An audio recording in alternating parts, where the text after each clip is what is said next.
Leur parade compte parmi les plus dynamiques, les plus éblouissantes et les plus invraisemblables de la nature. Il y a des fusées, des explosions d'étincelles et des projections de fumée bleue. Et des longues chaînes qui ressemblent à des lanternes japonaises s'étendant à perte de vue.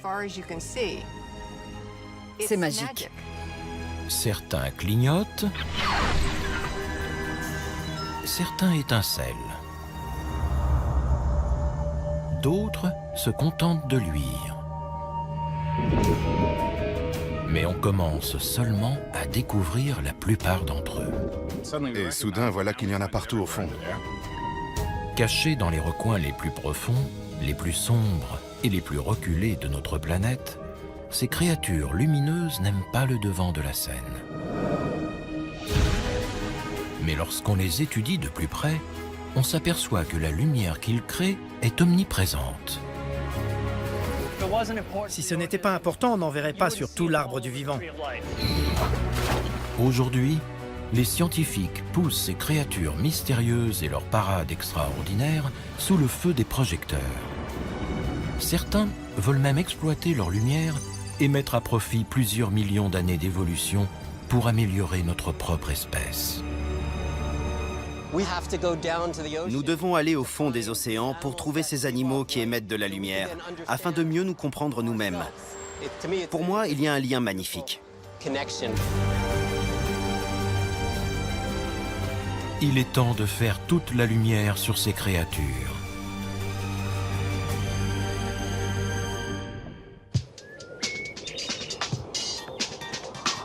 C'est un des ingrédients de base de la vie.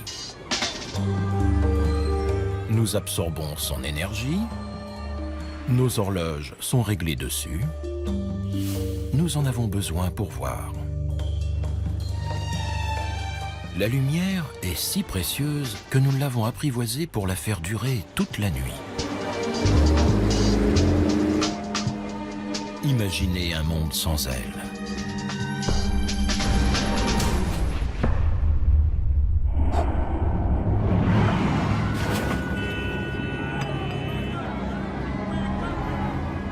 Mais tandis que nous maudissons l'obscurité, des milliers d'espèces ont développé une réponse plus éclairée.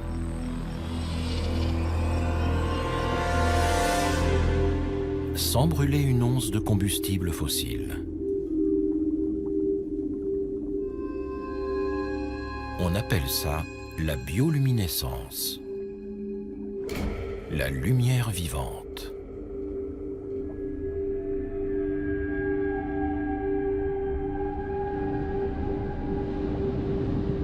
Depuis les vers luisants et les lucioles, jusqu'au plancton et aux méduses, elle illumine l'obscurité depuis des centaines de millions d'années. La bioluminescence éclabousse à peu près tout l'arbre du vivant.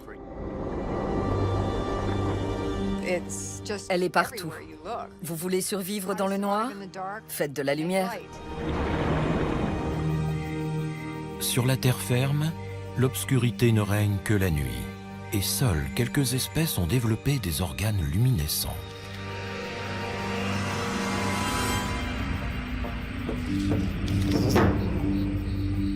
Mais si vous descendez dans les profondeurs abyssales de l'océan, là où réside la majeure partie des animaux de la planète, vous verrez que c'est une toute autre histoire. Ici, c'est 90% des formes de vie qui scintillent.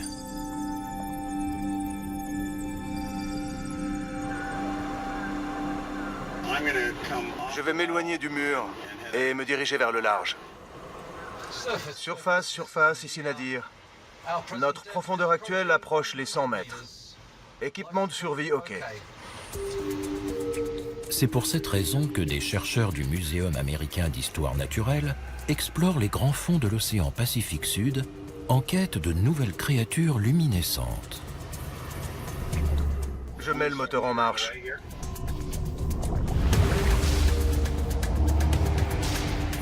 Ils ont traversé le monde pour plonger dans les eaux cristallines des îles Salomon. Ils veulent comprendre comment et pourquoi certains animaux ont appris à produire de la lumière et espèrent parvenir à mettre leur bioluminescence à notre service. David Gruber est biologiste marin. À une centaine de mètres de profondeur, on entre dans une sorte de semi-pénombre. Environ 1% de la lumière pénètre jusque-là. Dès qu'on s'enfonce, on s'aperçoit que tous les poissons que l'on croise ont la capacité de clignoter et de communiquer en produisant leur propre lumière. Mais si la bioluminescence est courante dans cet environnement, elle n'en reste pas moins difficile à étudier, même avec un submersible.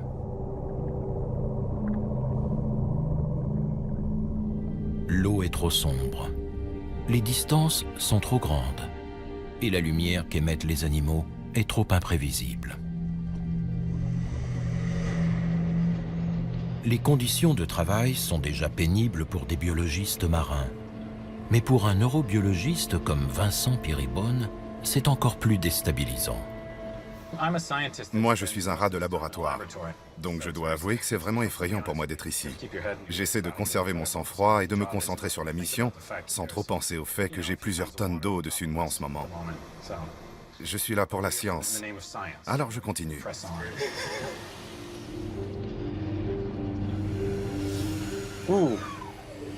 C'est un photophore. Cette expédition vise entre autres à développer une caméra plus performante en basse lumière. La bioluminescence sous-marine n'a été filmée que très rarement dans son élément. Nous avons acquis la plupart de nos connaissances en observant les animaux dans des réservoirs soigneusement éclairés à la surface.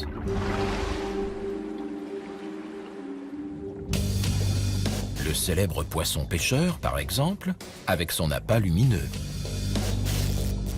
Ou le poisson vipère, harnaché de lumière, un des prédateurs les plus redoutables des abysses. En général, les scientifiques les attrapent dans des petits chaluts comme celui-ci. Bob, tu retournes le filet? Oui. Ok, merci. Puis, ils étudient leurs organes lumineux pour en comprendre le fonctionnement. C'est ce que tente de faire le biologiste John Sparks avec ce poisson vipère. Ils ont beau être très féroces, ils sont relativement petits. Ça, c'est un monstre pour cette espèce. Il y a plein de variétés différentes qui sont difficiles à distinguer. Je n'en avais jamais vu d'aussi gros.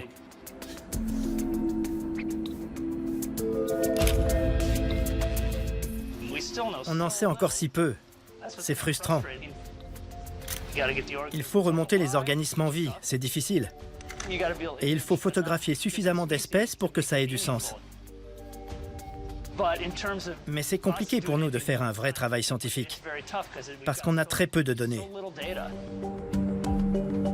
Ce que veulent savoir les chercheurs, c'est comment les attributs luminescents ont pu se répandre autant dans les abysses. Et pourquoi, dans un monde rempli de prédateurs, les animaux sont-ils prêts à dépenser une telle énergie pour s'illuminer et sortir du lot?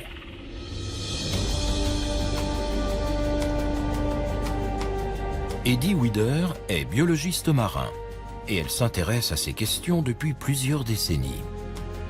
Spécialiste de la lumière vivante, elle a été l'une des premières à l'étudier sous l'eau.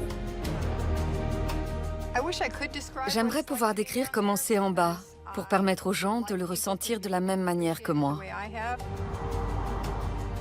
Il y a des fusées, des explosions d'étincelles, et des projections de fumée bleue, et des longues chaînes de siphonophores, qui sont comme des chaînes de méduses, et qui ressemblent à des lanternes japonaises s'étendant à perte de vue.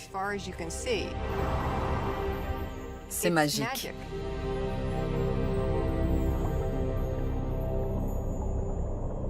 Elle a mis au point sa propre méthode pour déclencher ces spectacles lumineux sous-marins. Elle a monté un grand écran à l'avant de son submersible. Les créatures qui le touchent s'illuminent et la chercheuse peut alors les filmer en basse lumière.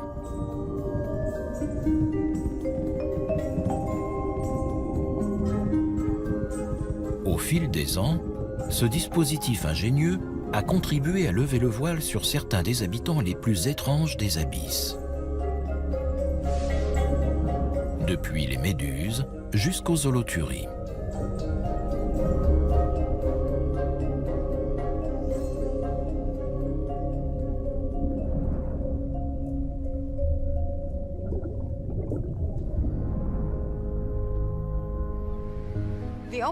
L'océan est le plus vaste habitat naturel de la planète, et de loin. C'est un environnement très inhabituel. Il n'y a pas d'arbres ni de buissons pour se cacher. Et pourtant, on y joue aux mêmes parties de cache-cache que sur la terre ferme. C'est là qu'intervient la bioluminescence.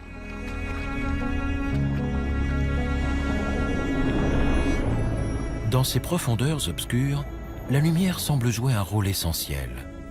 Et les êtres vivants ont appris à l'utiliser de différentes façons et pour différentes raisons.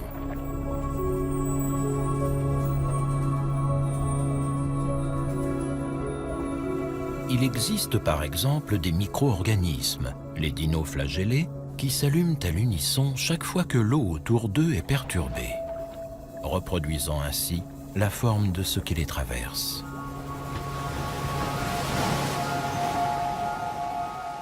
Ce spectacle inoubliable est réservé à quelques élus.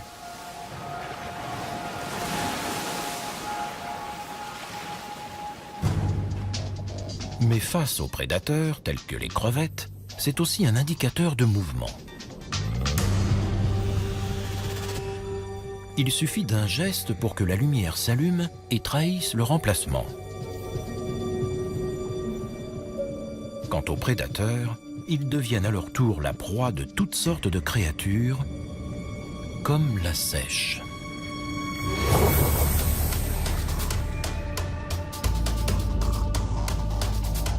Certaines crevettes possèdent cependant leur propre mécanisme de défense lumineuse.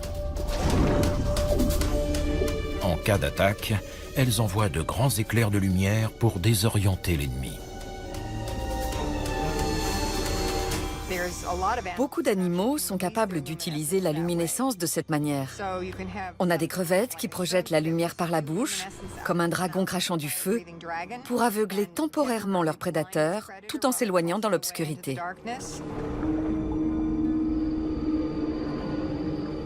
Plutôt que d'aveugler leurs prédateurs, une grande variété d'animaux marins, depuis les calmars jusqu'aux requins, utilisent la lumière pour se dissimuler. On appelle ça la contre-illumination. Ça peut paraître illogique, mais il faut visualiser la façon dont les poissons qui nagent à proximité de la surface apparaissent aux yeux des prédateurs qui rôdent en dessous d'eux. Leur silhouette se détache en contre-jour sur la lumière du soleil ou de la lune. Il y a beaucoup d'animaux marins dont le ventre émet une bioluminescence qui reproduit exactement la couleur et l'intensité de la lumière du soleil à travers l'eau de mer. Dès qu'il est dans la lumière, l'animal disparaît. C'est une véritable cape d'invisibilité. Ils disparaissent purement et simplement. Les ostracodes, qui sont des crustacés microscopiques, font un usage plus extravagant de la lumière. Ils s'en servent pour se distinguer et impressionner le sexe opposé. Les ostracodes font à peu près la taille d'une graine de sésame. Et ils produisent une quantité de lumière incroyable pour un si petit organisme. Ils font gicler un petit point, s'éloignent, puis ils en font gicler un autre et encore un autre. L'espacement des points est propre à chaque espèce. Il permet à la femelle de savoir avec quel mâle elle peut s'accoupler. C'est comme quand on écrit dans le ciel, sauf que c'est de la lumière. C'est magnifique.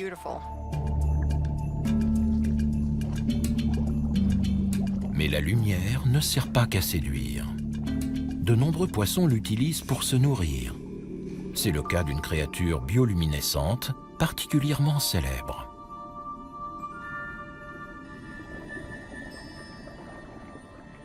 What is it? It's so pretty. Souvenez-vous du monde de Nemo. Good feelings gone. Cet appât est conçu pour attirer un poisson ou une petite crevette qui vient l'avaler. et se fait happer par un piège vivant aux dents acérées. Appât,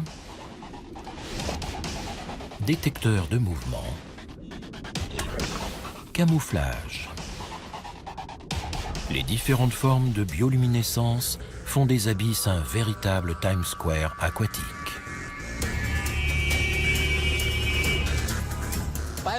La bioluminescence était un outil disponible, et on s'est dit, on pourrait en faire ceci ou cela. Ils s'en servent pour trouver de la nourriture, pour ne pas être mangés, pour séduire, et enfin pour communiquer. Tout comme ces signaux communiquent avec nous. C'est très important non seulement pour l'individu, mais aussi pour l'espèce.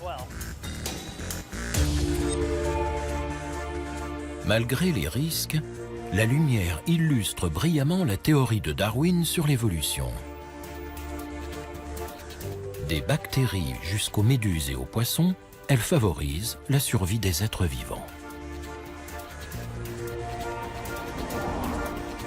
Cependant, la question reste entière. Comment la première étincelle de lumière vivante a-t-elle surgi ?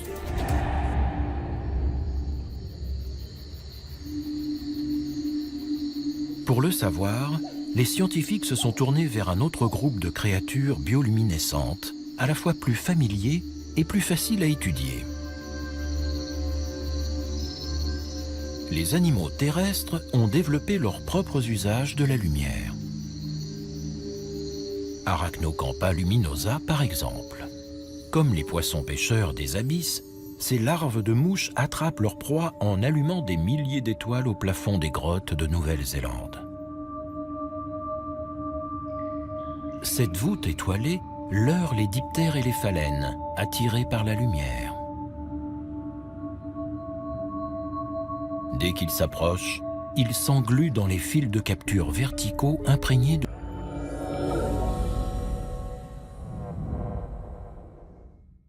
mucus.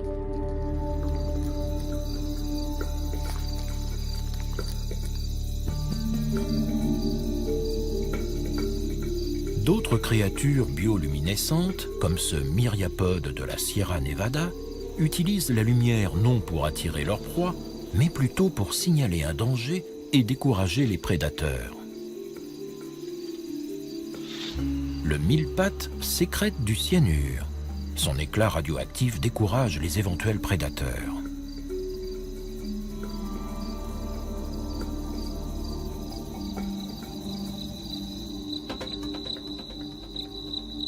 Et puis, il y a une parade qui nous est tout à fait familière.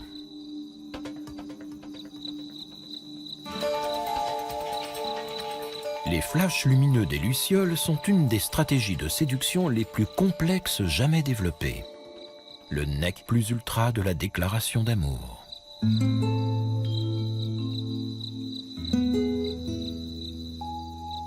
Les lucioles mâles déclenchent une réaction chimique dans leur abdomen qui leur permet de s'allumer et de s'éteindre à volonté. Si tout se passe bien, la femelle répond en s'allumant à son tour.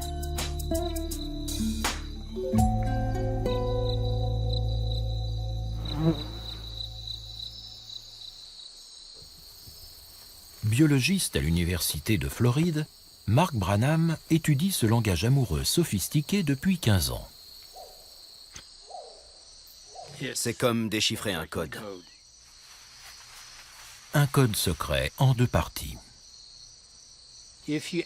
Quand on étudie soigneusement la séquence de ces flashs, on retrouve des caractéristiques normalisées.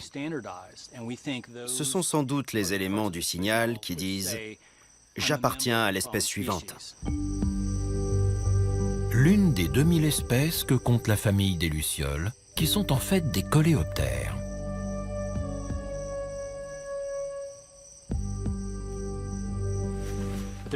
L'autre partie du signal varie énormément selon les individus. Cette deuxième série de flashs est personnalisée. La fréquence change d'un individu à l'autre au sein d'une espèce donnée. Les mâles disent aux femelles « J'appartiens à telle espèce ». Et voici quelques informations sur moi. Après, ce sont les femelles qui choisissent. Elles sont entourées de mâles qui clignotent et elles voient toutes sortes de variations dans les signaux. Certains sont plus sexy que d'autres et ce sont eux qui obtiennent un flash lumineux en réponse.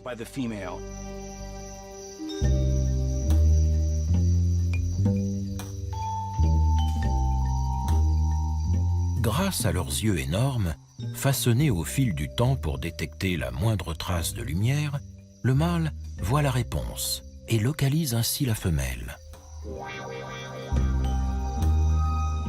Il lui envoie à nouveau un signal, elle lui répond et ils échangent ainsi jusqu'à ce que le mâle détermine sa position exacte et vienne se poser à côté d'elle.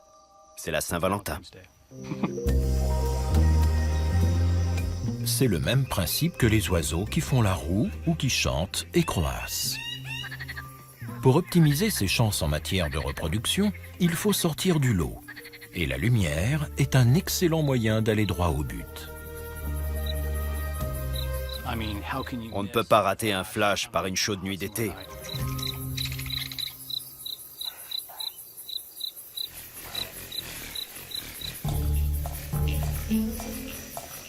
Mais comment les lucioles et les autres animaux lumineux, qu'ils soient terrestres ou marins, produisent-ils ces éclairs de lumière ?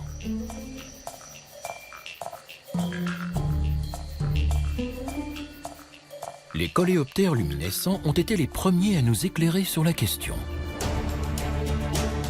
En 1885, alors qu'il travaille sur un cousin de la luciole appelé pyrophore, le biologiste français Raphaël Dubois parvient à identifier le mécanisme chimique de sa luminosité. C'est le résultat d'une réaction entre deux substances qu'il nomme d'après Lucifer, le porteur de lumière. La luciférine fait office de combustible, un peu comme de l'essence. Tandis que la luciférase, qui est une enzyme, déclenche la réaction à la manière d'une bougie. Lorsque ces deux substances sont associées en présence d'oxygène et d'autres éléments clés, elles réagissent. Et le surplus d'énergie est libéré sous forme de lumière.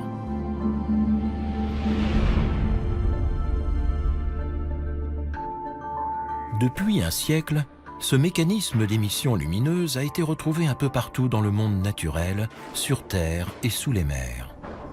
C'est dire si ces ingrédients sont facilement accessibles.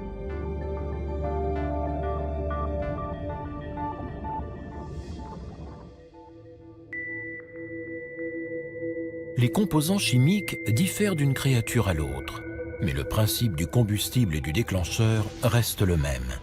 Chez les lucioles et les larves, comme chez les méduses, les poissons, les escargots et même les champignons.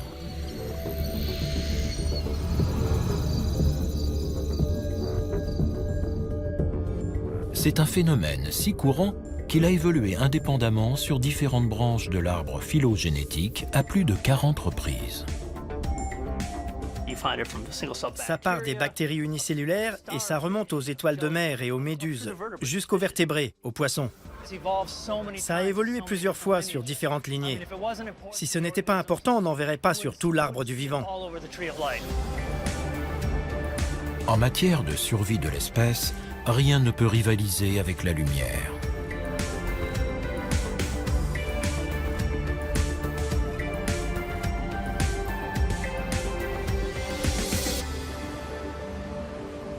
Mais il existe plusieurs variétés de lumière vivante.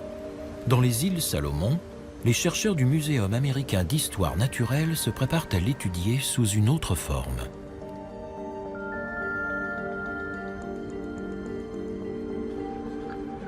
Contrairement aux créatures bioluminescentes des abysses, les habitants des eaux peu profondes ne produisent pas la lumière eux-mêmes. Ils emmagasinent la lumière émise par une source externe et la restituent dans une autre couleur. On appelle ça la biofluorescence. Si vous avez déjà dansé sous une lumière noire ou regardé une empreinte apparaître dans une série policière, vous connaissez le concept.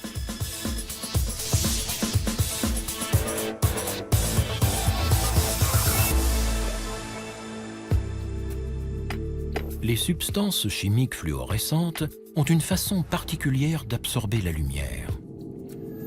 Au niveau atomique, la lumière éjecte les électrons sur des orbites plus énergétiques autour du noyau.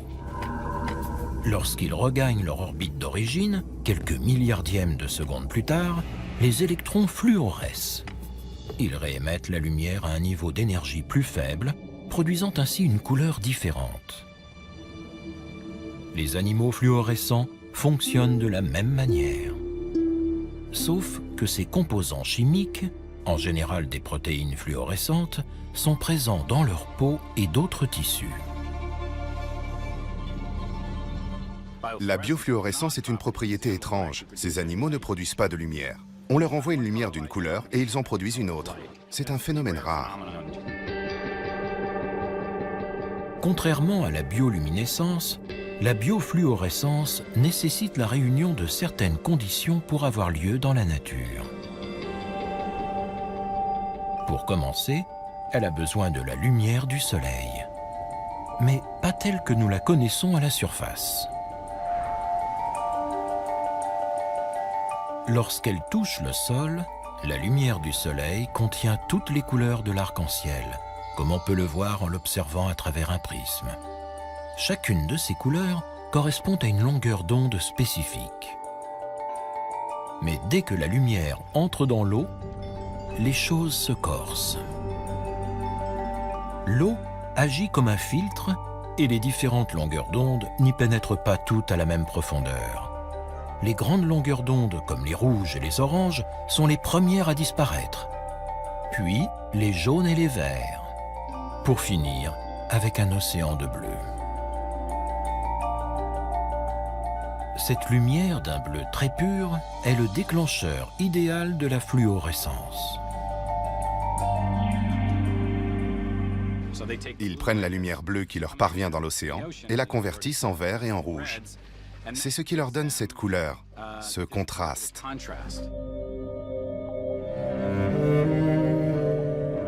Selon leur composition chimique, les protéines fluorescentes émettent différentes couleurs, qui peuvent toutes être difficiles à voir. Des filtres spéciaux sont nécessaires pour empêcher la lumière visible de les camoufler. Ça explique sans doute que ce phénomène soit passé inaperçu pendant si longtemps.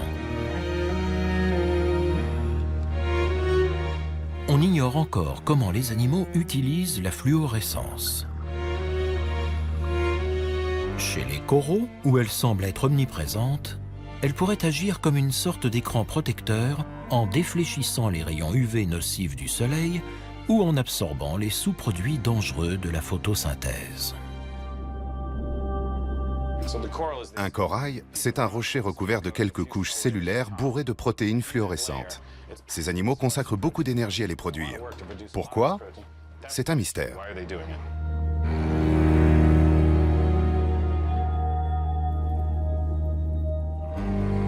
On a longtemps pensé que la fluorescence n'existait que chez les coraux et chez certaines méduses.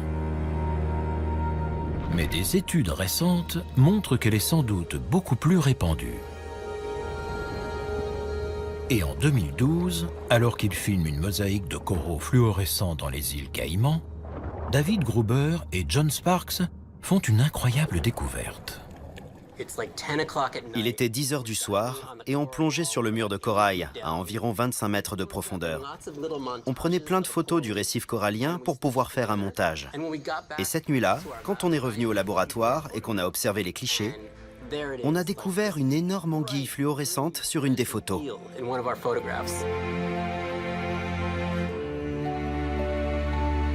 C'est la première fois qu'ils voient un poisson fluorescent. On s'est demandé ce que c'était. On croyait que le photographe qui nous accompagnait avait utilisé Photoshop pour nous faire une blague. Non, non. J'augmente la lumière. Au départ, on n'y a pas cru. On pensait qu'il devait y avoir une saleté sur l'objectif. En fait, il y avait une anguille fluorescente qui s'était incrustée sur notre photo. Je m'approche d'eux. L'anguille leur ouvre les portes d'un nouveau monde. Ça continue à s'allumer. Armés de lumière bleue et de filtres jaunes, ils commencent par traquer la fluorescence près de chez eux, dans les aquariums. Ah, lui là. et ils la découvrent partout, tout le long de la chaîne alimentaire. Non, regardez ça. Chez les hippocampes, les raies et même certains requins. Ah, pas mal. T'as filmé le requin? Qu'est-ce qu'il brillait? Autant de créatures qui cachaient leur véritable couleur. C'est fluorescent, on le voit d'ici. On se demande comment on a pu passer à côté de ça. Tout ce qu'on voit, c'est un poisson coloré. Pour savoir qu'il est fluorescent, il faut se poser la question, mais quand on commence à chercher, c'est partout.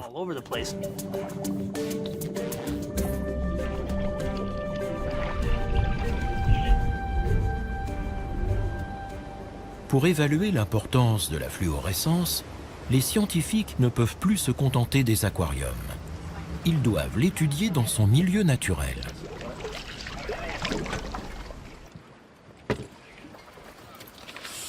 C'en est plein. J'ai coupé un morceau de récif. Ces petites créatures sont des blennies. Ce qui est bien, c'est que tous ces groupes sont très fluorescents.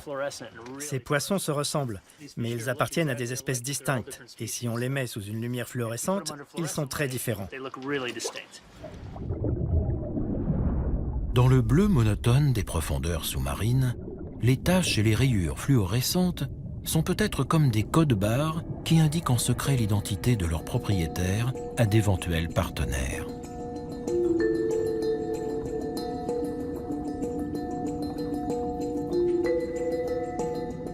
Cette théorie séduit les chercheurs, surtout depuis qu'ils ont observé de plus près les yeux des poissons.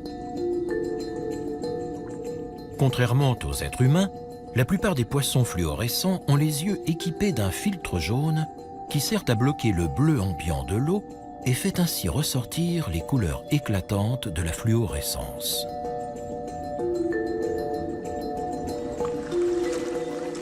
Ce monde qui nous était invisible serait donc flagrant pour les poissons.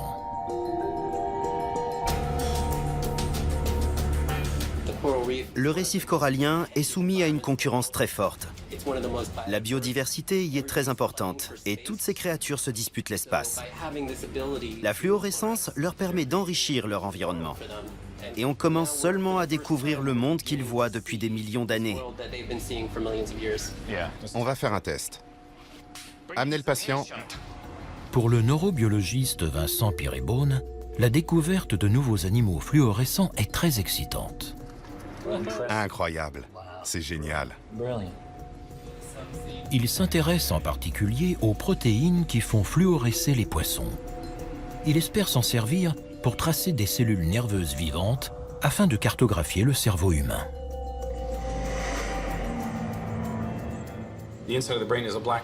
L'intérieur du cerveau est une boîte noire. C'est sûrement l'instrument le plus extraordinaire qui existe. Rien ne s'approche des capacités du cerveau humain. Et pourtant, nous n'avons absolument aucune idée de la façon dont il fonctionne. On est donc allé dans l'océan chercher des protéines qu'on pourra mettre dans les cellules nerveuses pour les rendre lumineuses. Et en interprétant ces informations, on saura comment le cerveau fait ce qu'il fait. Les scientifiques ont recours aux protéines fluorescentes pour étudier les mécanismes internes des cellules. Ces travaux ont débuté avec la protéine fluorescente verte, ou GFP, isolée pour la première fois chez cette méduse. La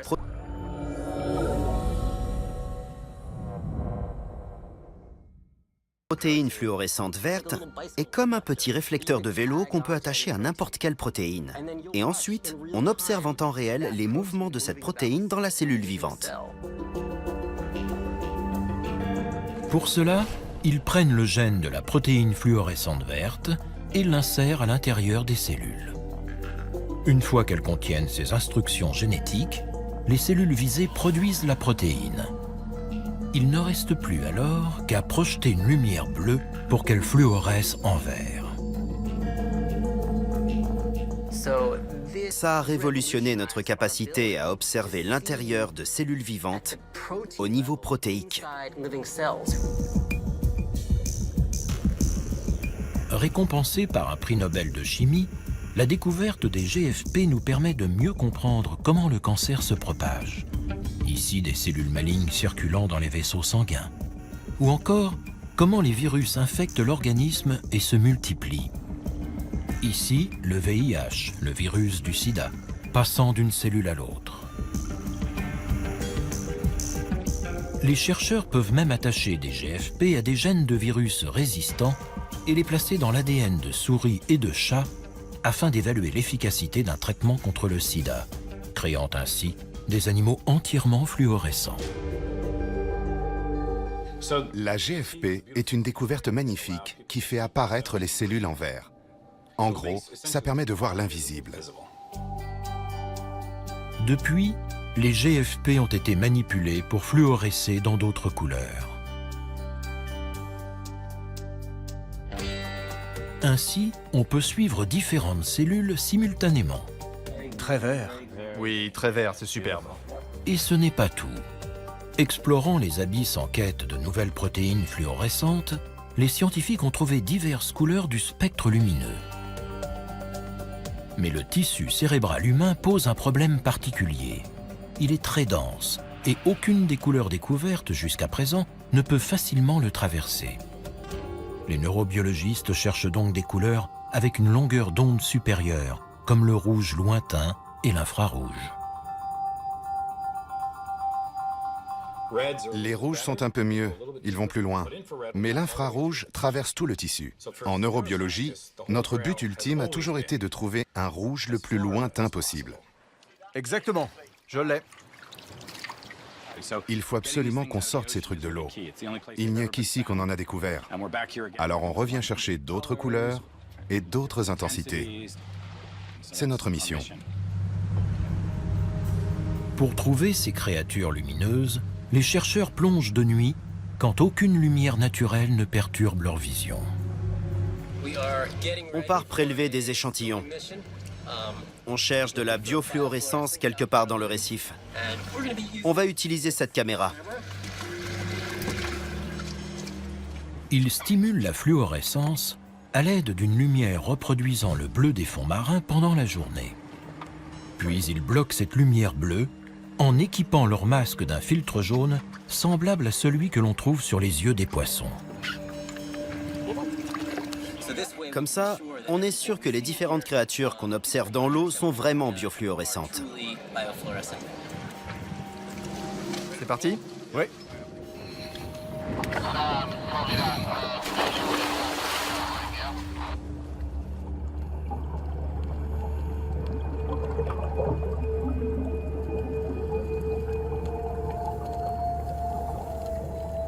Les plongeurs doivent descendre à environ 30 mètres de profondeur pour atteindre cette zone particulière baignée de bleu pendant la journée.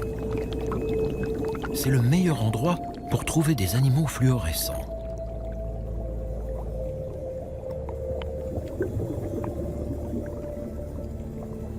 Le récif est spectaculaire, même dans la lumière bleue. Mais lorsqu'on l'observe à travers un filtre jaune, un autre monde surgit.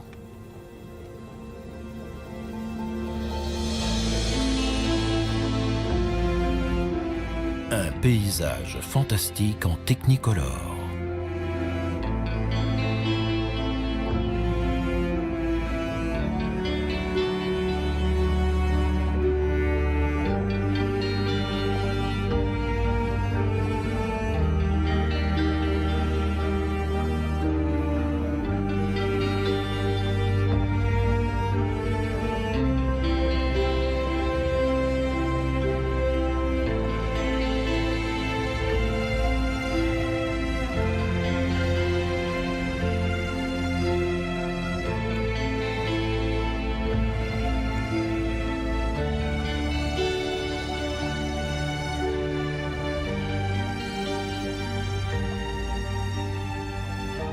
Vincent Piribone et David Gruber cherchent de nouvelles sources de fluorescence. On observe attentivement le récif et on voit quelque chose. Tout est noir, sauf ces animaux qui restituent la lumière. Coraux, crinoïdes, anémones, poissons, tous restituent la lumière.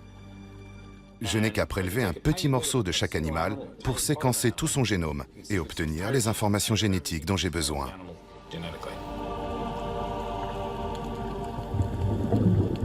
Il s'intéresse en particulier aux animaux qui fluorescent en rouge, et ils sont nombreux sous l'eau. Mais ils ne sont pas tous utilisables. Pour produire cette couleur rouge, certains ont recours à une combinaison de protéines qui rend l'observation du cerveau trop compliquée. Pour optimiser leurs chances, les biologistes prélèvent un maximum d'échantillons. Après toi. Tu veux bien arrêter le moteur pour moi et t'éloigner du mur? T'étais pas tout seul en bas. Oui, il y avait beaucoup de requins. Je filmais et j'étais là à lui faire de grands signes. Celui qui ressemble à une feuille, là. C'est dingue, t'as vu? On dirait un sapin de Noël. Et j'en ai un autre comme ça. Allons les observer, c'était extraordinaire.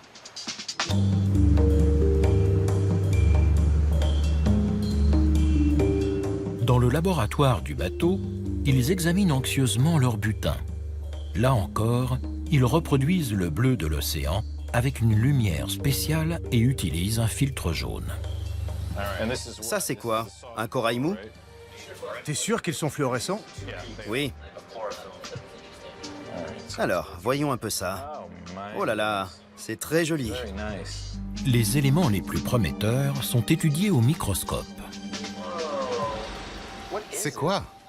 C'est fou! C'est un corail? Non, c'est juste une partie. J'aimerais que ce bateau arrête de tanguer. Envoyez un message radio. Dites-leur d'immobiliser le bateau. Les échantillons collectés ne s'avèrent pas toujours fluorescents. Rien. C'est pas du tout fluorescent. Non. Non, pas du tout. Ils isolent cependant plusieurs spécimens verts intéressants et les prennent soigneusement en photo avant de les congeler.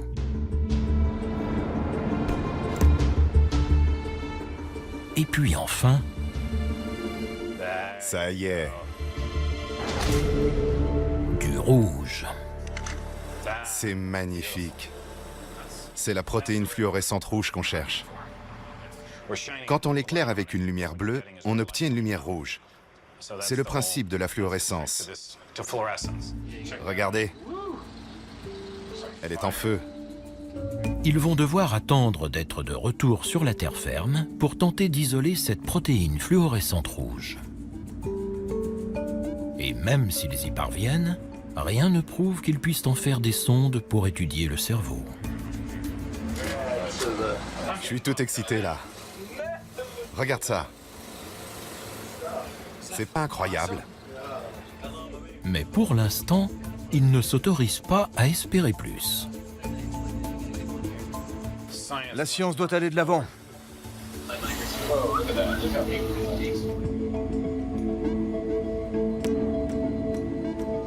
De retour à New York, John Sparks et David Gruber récupèrent leurs échantillons dans le congélateur du Muséum américain d'histoire naturelle. Ils commencent à analyser minutieusement plusieurs centaines de spécimens fluorescents.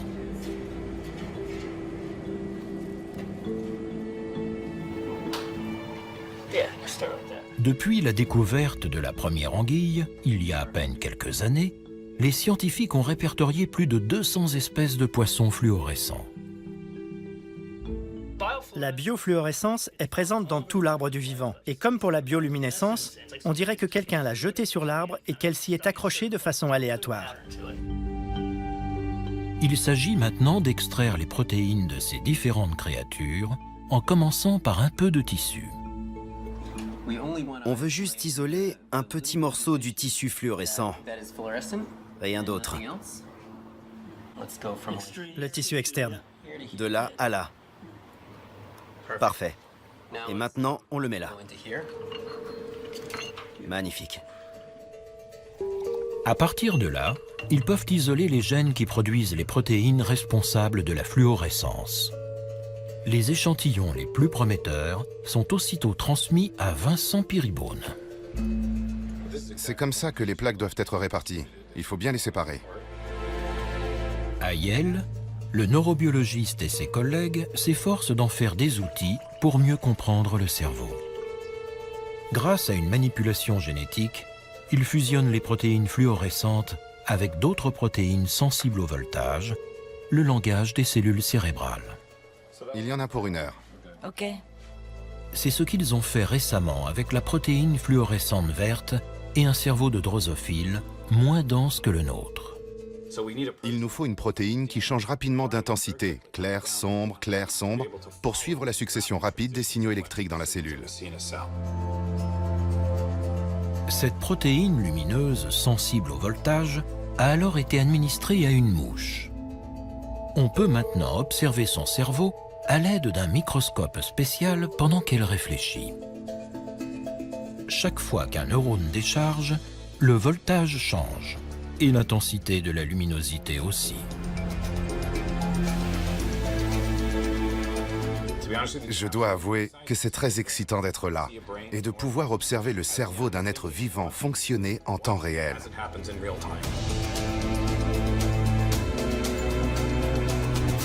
Contrairement aux scanners traditionnels qui mesurent l'activité de l'ensemble du cerveau, ces éclairs lumineux et colorés sont les premières images directes de l'activité électrique de neurones individuels dans un cerveau vivant. La base de tout comportement. Là, c'est une mouche qui découvre une nouvelle odeur, qui s'endort, qui s'éveille. Jusqu'à présent, les scientifiques n'ont pu visualiser qu'une poignée de neurones, très loin des 86 milliards qui font fonctionner le cerveau humain. Mais selon Vincent Peerybone, c'est une avancée conséquente pour comprendre comment notre cerveau gouverne nos actes et conditionne nos pensées. L'activité des cellules nerveuses détermine la conscience, la mémoire, le comportement, la personnalité. Tout ce qu'on fait découle de là. Ne pas comprendre ça, c'est un crime. Aujourd'hui, grâce à ces sondes, on va pouvoir enregistrer chaque neurone.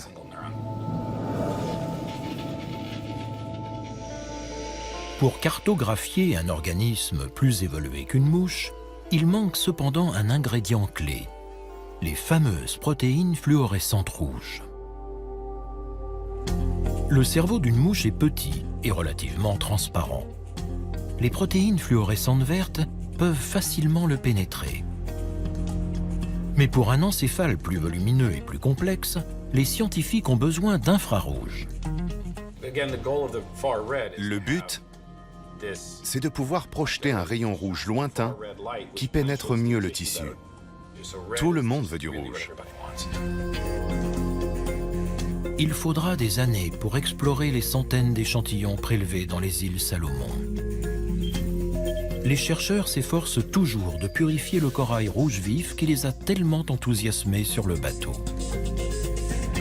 Mais parmi les membres de la famille des poissons lézards, ils en ont pêché un qui semble assez bien fluorescer dans le rouge lointain. Apparemment, cette fluorescence est l'œuvre d'une seule protéine que Vincent Peerybone espère modifier rapidement pour illuminer les neurones. Ces outils que nous développons et que d'autres labos développent nous permettent de voir des choses que nous voulions voir depuis la naissance des neurosciences il y a 100 ans. Pour la première fois, on peut suivre le processus en temps réel. Et les promesses de la lumière vivante ne se limitent pas au cerveau. Partout dans le monde, des scientifiques se penchent sur ces différentes applications.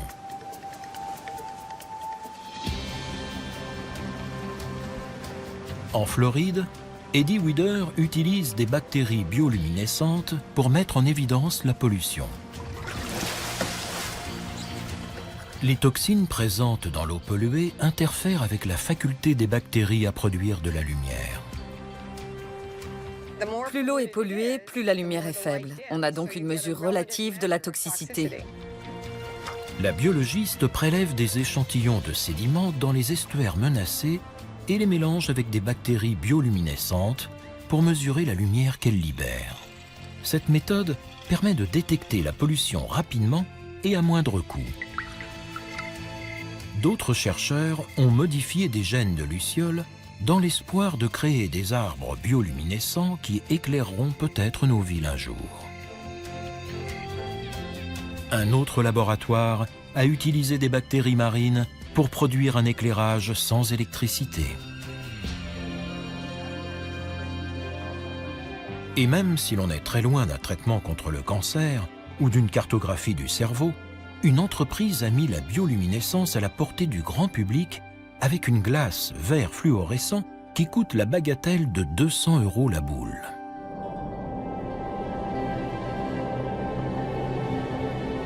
Quant à Vincent Peerybone, David Gruber et John Sparks, ils prévoient déjà un nouveau voyage dans le Pacifique Sud et dans d'autres coins reculés de notre planète, en quête d'animaux lumineux, à la fois bioluminescents et biofluorescents.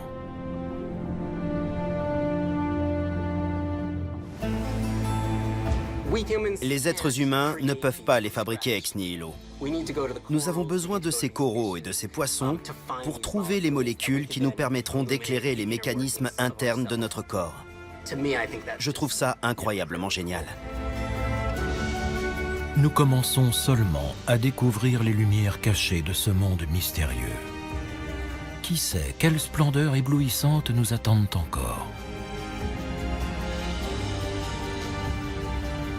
Mais grâce à ces incroyables créatures, notre espèce semble désormais promise à un brillant avenir.